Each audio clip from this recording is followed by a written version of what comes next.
So a question that comes up a surprising amount of times on the various forums that relate to Shopsmith is, how do you align one of these accessories so that the shaft that is driven by the headstock is aligned properly?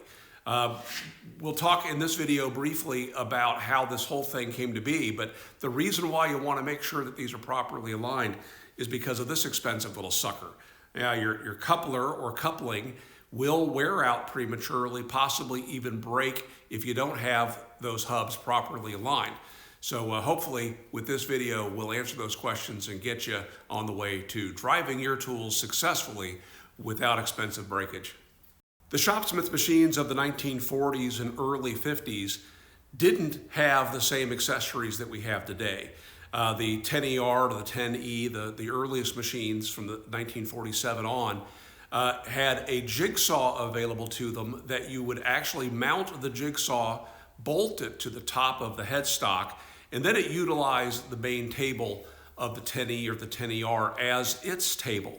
Now, it might seem to have some advantages, but what if you need to use your machine for something else? It wasn't convenient to make the changeover.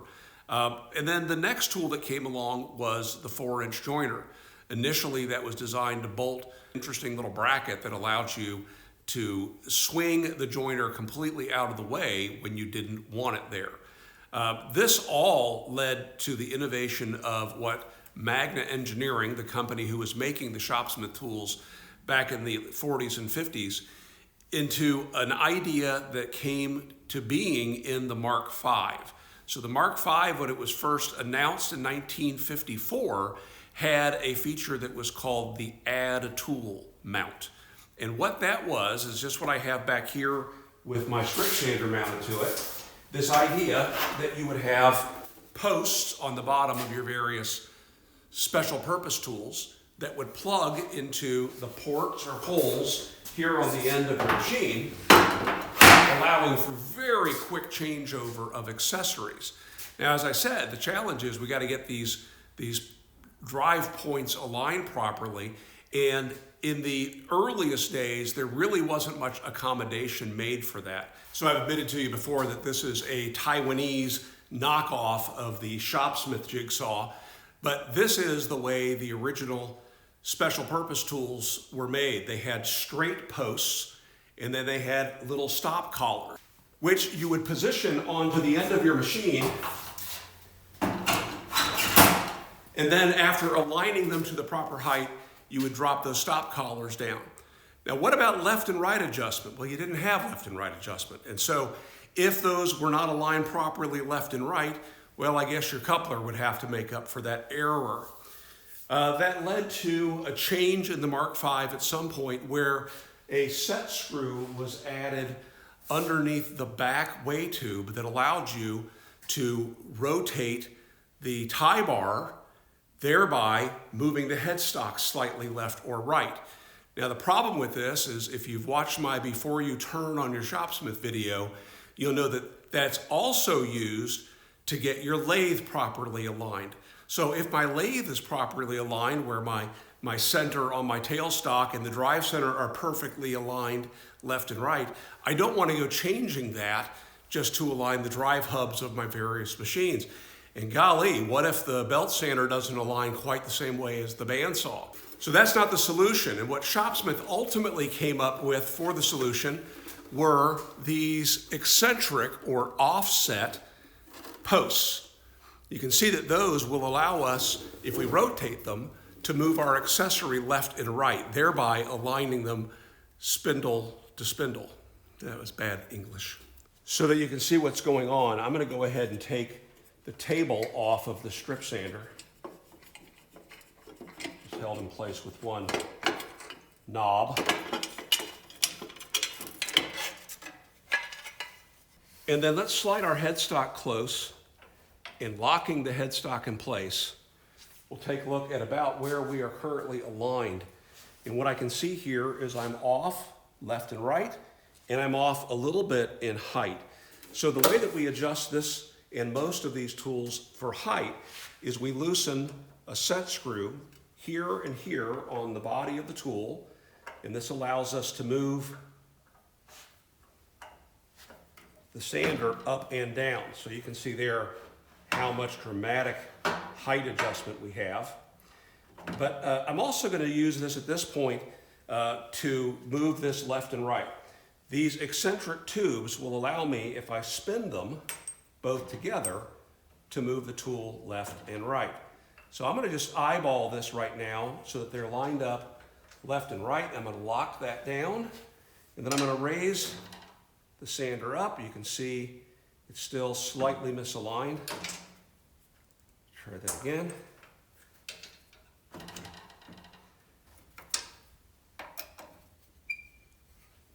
Tighten it on the right first.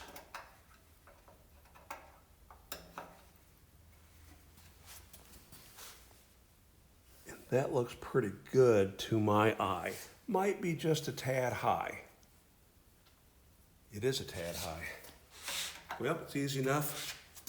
Let's just drop it down. I'm going to grab, because I can with this one, I'm going to grab a hold of this post and help lower this down just a little bit. I can't do that with all the accessories. Some of the accessories, those posts are very short, like the jointer, for example.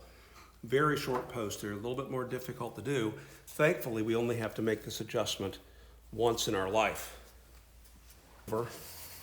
We should be able to put the coupler easily on without any.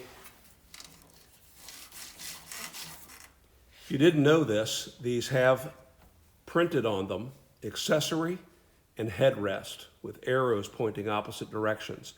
You want to have the headrest side aligned in such a way that if your headstock were to be left loose, and as you turn it on, it would allow it to slide away, disconnecting from that accessory. We've talked about why in some previous videos, but the point is you want to have this properly seated. If you didn't lock it down, then you want to be told, and so that spring will push the headstock away, assuming you've got your weight tubes nice and waxed.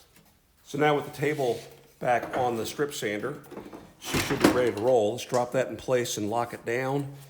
And then let's bring the headstock over and see if our alignment has held up. And it looks good. We'll be ready now to go ahead and install the coupling. Now, another accessory that I'll often see people fussing around with is the bandsaw. And one of the things, even with the folks that have the offset or eccentric post we'll run into, is they'll install them backwards. There's a long side and there's a short side. And if the short side is up, you'll notice that the post doesn't go all the way from this mount up through a hole above where it should be. There's even a stop here that if it's long enough, and if you have to adjust this down, it'll stop on the top of the post. Now mine, in order to align it, don't go all the way down to the stop. But what I do want to have is I want to have the shorter of the two posts down inside the Mark V base. So if I lift this up, you will notice that the shorter end of the post is in the machine on the Mark V. The longer end is up inside the bandsaw. Just as we did on the strip sander, we have a set screw here and here that we loosen in order to raise and lower the machine. And because these are eccentric, we can rotate them to align the hubs left and right. Now, if you're going to be taking your SPTs from your Mark V to, let's say, your Power Station or Crafter Station, you might find that they're aligned slightly different. So I would personally dedicate your accessories to whichever drive unit you're going to be using. I have my joiner aligned to the Mark V. I have everything else aligned properly to my Power Station. Now, this is also assuming that you've got everything properly aligned. I'm going to link to a video that's titled Before You Turn On Your Shopsmith. It also includes some turning, so it's kind of a confusing title. But I go over some important maintenance you'll want to do to make sure everything is properly aligned. But in this case, it's really critical that this lock be aligned properly, because notice if I have this unlocked, I can shift the way tubes and therefore the headstock spindle towards the front or even the back. Now when it's properly aligned, it'll pull it tight in place, and that should be the position that it's locked in place when you're driving your accessories, because it's only then that we can be assured that those hubs are properly aligned. All right, I look forward to your questions, comments, and cheap shots, and in the meantime, make it a great day. A question that comes up quite frequently on the various Shopsmith forums is, how do you get the drive hub here on the end of your Mark V aligned with the drive hub? Or that's a drive hub. Okay. You would position this on the end of your machine. I just put that one on backwards.